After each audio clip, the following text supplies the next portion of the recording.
Hello, souls and demons. I hope everyone's doing well today. Well, the story I have for you is called Last Call, written by Black Friday Switch 13. So, sit back, grip your seats, and enjoy. Bobby sat in her chair, listening to the stranger tell her about his fears and regrets, as she had hundreds of times in the last few years at Caring is Sharing, the over-the-phone counseling company. Her boss, Mr. Mills, paced back and forth as though something was distressing him greatly. She finally relieved herself from the phone call so she could see what the matter was. "Mr. Mills, is everything all right?" "No," he smiled with a twisted grin.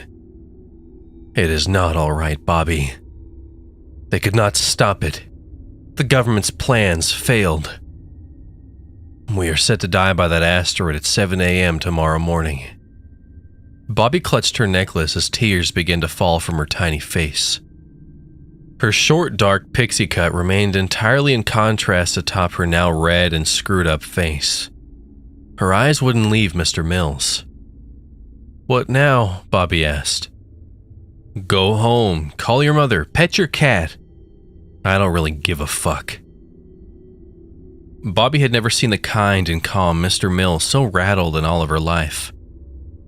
At 25, she had not learned much about life, except for her 4 years of schooling and counseling others off the edge of life.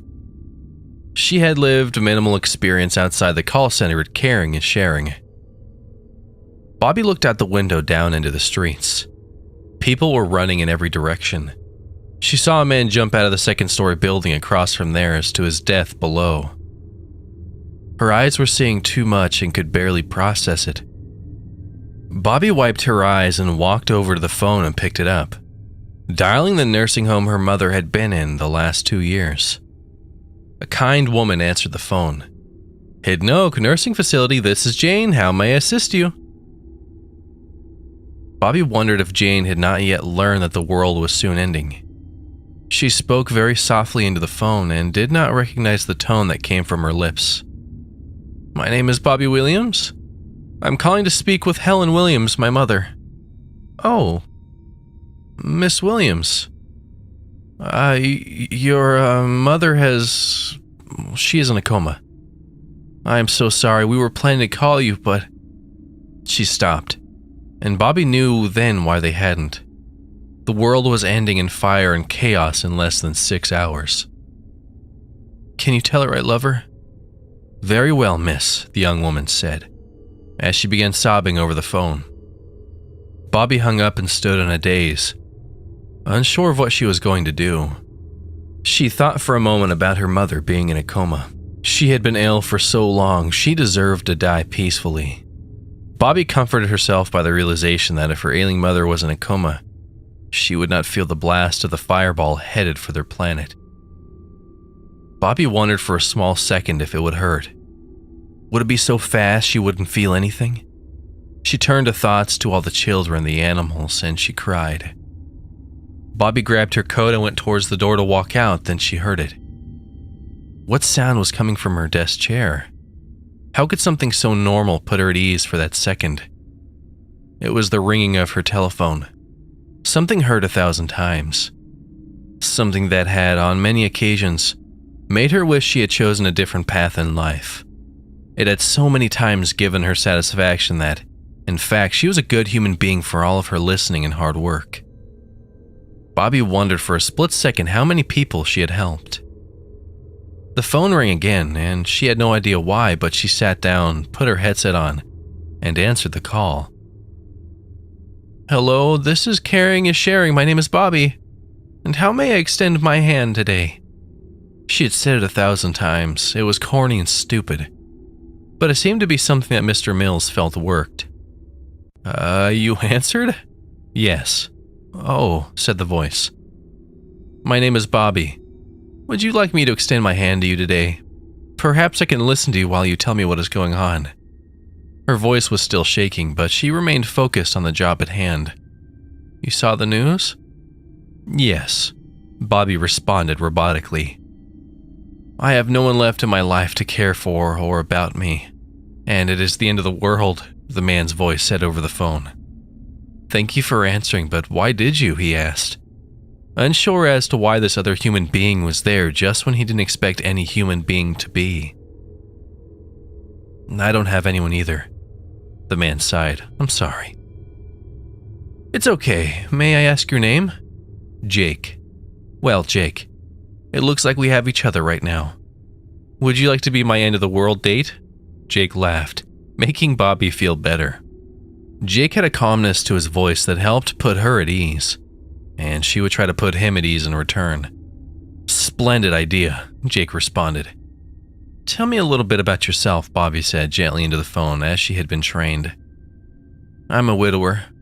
Oh, I'm sorry to hear about that. Yeah, it was my fault. Oh no, don't say that. We all feel that way when something tragic happens, but it doesn't mean it's true. Maybe. So tell me a little about you. Jake switched the subjects quickly. I'm a 25-year-old UCLA graduate with a major in psychology. I live alone, no animals, but I love plants. Do you have a boyfriend, girlfriend? Jake asked. Neither, Bobby chuckled. I think that is wise. Less pressure to be someone that isn't who you really are all the time. Is that what you feel being in a relationship is like? Yeah. I was never given complete freedom in my marriage to Sienna, my wife. That was her name. Man, it's a beautiful name, Bobby said as emphatically as her voice would let her sound. She hated it, Jake laughed. Why? She never felt she was as pretty enough to have a name like Sienna. Oh, well, I'm sure she was beautiful. Or at least you must have thought she was beautiful to marry her. I wonder what that may have been like for me. She was stunning in her own way. So, Bobby, you were never engaged to anyone? Afraid not. How come? I'm not good at dating anyone. I always feel awkward, Bobby laughed shyly. She tried to maintain control of the call as she had done hundreds of times. I doubt that. Why do you get shy? Is it because you think someone won't like you if you act in a certain way? No, just sometimes I feel like I don't matter. You do counseling for a living, that has to matter to someone. It matters to me because you took my call. Maybe I'm afraid to get really close to anyone. I had one terrible relationship in my life, and it is what led me to do this job. May I ask what happened? My ex-boyfriend killed himself when we were in high school. It was a week before prom. I didn't even know he was depressed, but I was given signs looking back. What kind of signs? I'm curious as to what sort of things one must be showing to the world before that. He slept all day sometimes. He'd get really excited and manic about stuff, then sulk for days afterward. He drew skeletons and made jokes about himself dying all the time. I mean, it is one thing to show artistic intent, but he was rather obsessed and felt like he had no one to talk to. Let's change the subject. Bobby took a deep breath. It had been a long time since she had thought about her ex, Marty. She tried not to think about it, but given there was little hope now at surviving, she didn't care. Okay, so tell me the craziest thing you have ever done. This'll be a fun one. You first, Bobby quipped back with a sly smirk that Jake could hear in her voice over the phone. I got arrested for the first time in my life at 36. Arrested? Oh well, that is definitely going to be hard to beat. The craziest thing I ever did was stole wine from the grocery store. Can you tell me the story about that? Jake laughed. Oh no, you have to tell me yours first. Oh no, I promise it isn't that interesting. Sadder than anything, and I don't feel ready to talk about that just yet. Okay, fine. I was at a frat party in college when my best friend and I were shopping. We were both already drunk, and we realized that we had overextended our budget on alcohol. So here I was at the store with a long dress on. My stupid ass shoved a wine jug into the front and pretended to be pregnant. I walked out of the store and got into my friend's car, convinced I was going to be arrested. It was foolish looking back, but I guess it is funny now. I once had sex in a public restroom. Bobby began laughing hysterically. What? Yeah, speaking of college, that is the second craziest thing I ever did. This girl I was with at the time thought it would be sexy if we got it on in the bathroom of this coffee shop we used to go to. Well, I guess we were so loud that when we walked out, the entire place started to clap. She was mortified, so we left. I wanted to stay because I thought we'd get free food or something out of it. But she never spoke to me again after that. And it was her idea. Bobby was still laughing when she looked up at the clock in the office. It was 3 a.m. There were still 4 hours left on Earth, and she was talking to a complete stranger. This is not how she pictured her last hours on Earth.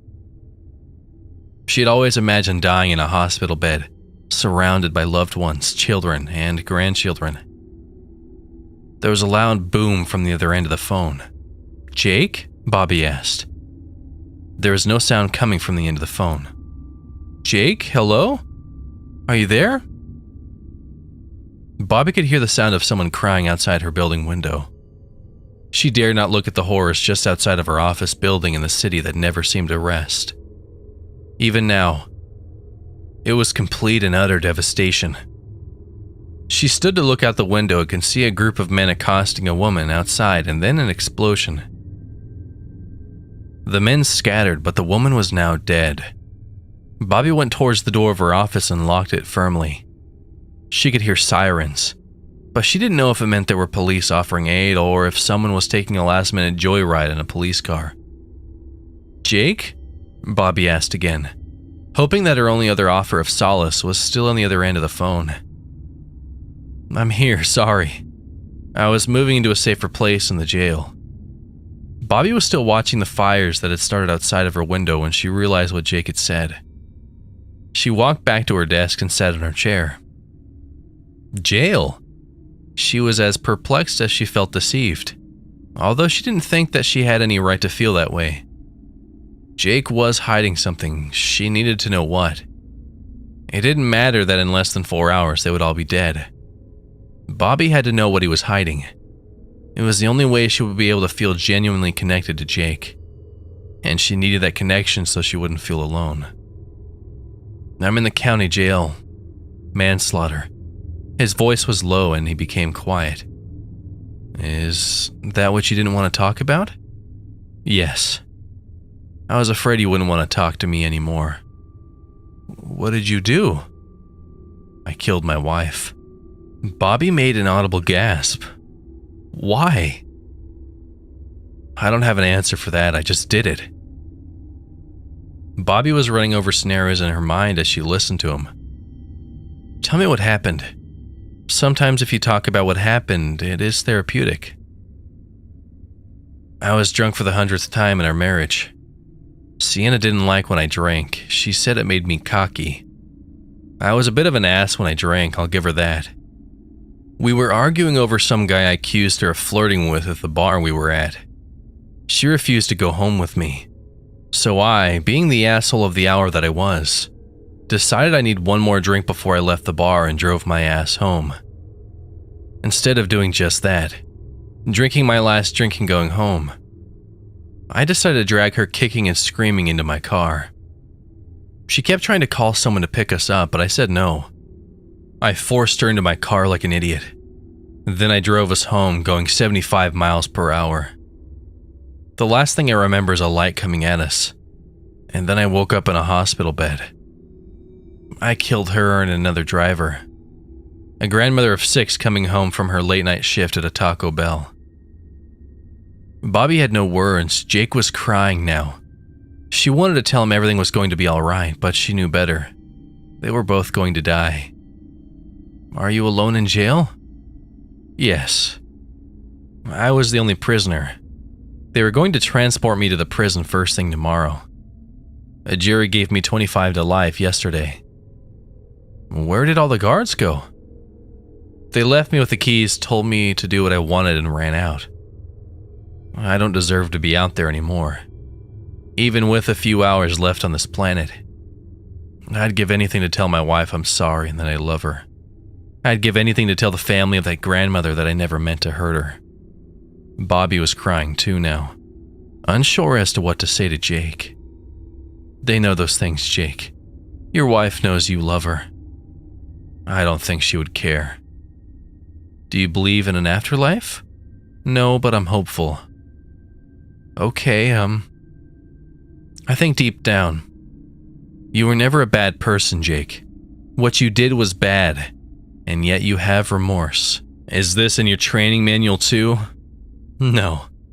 I'm just going off instinct. Tell me something. If there were no asteroid, would you have come to visit me if I'd asked? I don't know. Where are you now, he asked. Jacksonville, Florida. I'm in a little jail outside of Chicago. Bobby wished for a split second that she could see Jake in person. If only she wouldn't be physically alone now at the end of the world. Well, there are 3 hours left now. What would you like to talk about? Bobby tried to sound cheerful. Anything. What is your favorite sport? Basketball, Jake said. What's your favorite color? Blue. Mine too. What's your favorite sport? I hate sports. Oh, come on, Jake said, laughing now. No, really. I hate them, Bobby said, laughing. I hated PE in school. I was tiny and could barely participate in any of them. My best friend was a really tall basketball player, though. What was her name? Emily. She was terrific. Bobby was cut off by the electricity going out in the building. The telephone system went out, and she found herself trying with all of her might to find Jake's number to trace. Bobby heard another explosion outside, and she noticed the crowds of people had moved out towards the beach. She could see in the distance military crafts flying over the sky, as though they were flying up towards something. Maybe they were making one last attempt at destroying the asteroid before it got to Earth. The office was dark, and she searched around for her cell phone to see if she could find the numbers on the main tracking computer. It was the only computer still connected to the large generator outside. So far, the crowds of people had not destroyed that. In the distance, she could see a bright green light streaking across the sky in slow motion. This was what would end her life? She looked back at the computer and could see a number on the screen.